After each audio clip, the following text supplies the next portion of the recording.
PC Pit Stop is one of those resources that you don't realize you need until you need it. You know, your computer's kind of wonky and you don't know what's going on. You need a set of tools to help improve system performance. PC Pit Stop is the place to go. Head over to go.tagjag.com/PC Pit Stop. And the reason why I'm sending you through that link is because if you do decide to purchase any of their services, our community will get the credit. So I do appreciate that kind of support if you do decide to use it. Go.tagjag.com/PC Pit Stop. And these guys have been around for right around a decade. I've certainly been aware of PC Pit Stop since its inception. And the reason why I'm talking about it now is, well, number one, to tell you that it exists if you didn't realize it. And two, because they have a series called Ask the Pros. And it's, I guess, something where they're handing questions to experts in the field. Now, I don't think I'm an expert. I'm not really calling myself an expert. Pro? Sure. Specialist? Okay. Expert? I don't know everything, right? I don't know everything. No one knows everything. But I'm going to answer one of these questions from the PC Pit Stop community, and I'm actually going to toss it back out to my community, not just asking this question of the people who are in the chat room right now at live.perillo.com. That's the chat room we have open all the time with this live video feed. But also to my community on YouTube, if you have suggestions, answers for this question, feel free to leave a video response, and let's extend this and make it something bigger than just me giving my feedback. Question is pretty general. I'm asked this quite often, no matter the operating system, although this is largely related to Windows. This is from Candace. How can I make my computer faster without purchasing memory? I always clean and defragment it, and it's still slow. What else can I do? Well, memory could speed things up, although there is a law of diminishing returns. You likely have more than enough. I would say, and since you hadn't mentioned an operating system specifically, I know it's Windows because you mentioned defragment. If you're running Vista and you have an option, either upgrade to the Windows 7 release candidate or roll back to XP. One of the two. I would strongly recommend getting off Vista, even if you don't think it's bad. A lot of people said the same thing about Windows Millennium Edition. I was right about that, as I was right about Windows Vista. In fact, a lot of people who I know at Microsoft are already running the Windows 7 beta, the release candidate, on their production machines. So if they're doing it, I mean, why wouldn't you? Give it a shot. The operating system is as important as the software that you're running on the operating system. So if you're running XP, stick with it. If you're running Vista, consider going back to XP, as long as you have the drivers support.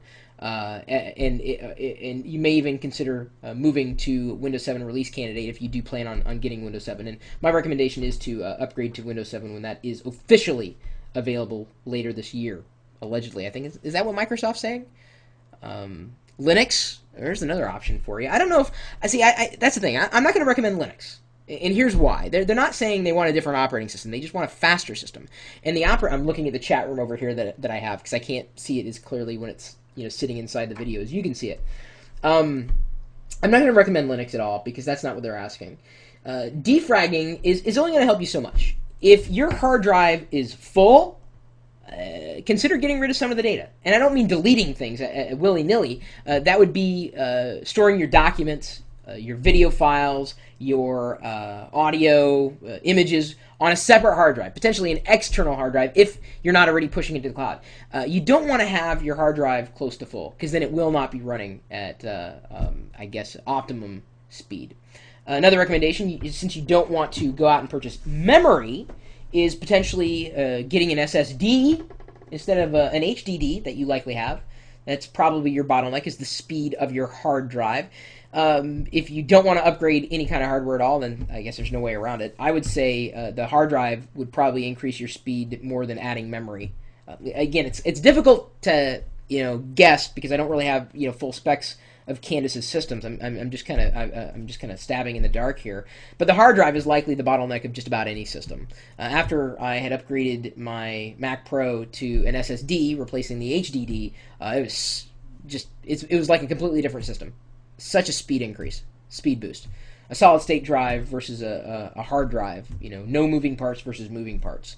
Of course, no friction, no moving parts was, solid state, so much faster. It's definitely the way of the future as far as the immediate future of storage as we have it in our current range of computers, whether they be Macs or regular old Windows/Linux PCs. How else could Candace make her computer faster? How else could she make it faster? Just clean up Wizard. Yeah, she says she kind of cleans it, but I would say just clear it off. Consider an operating system move. You may also consider a change in software. Some people don't realize this.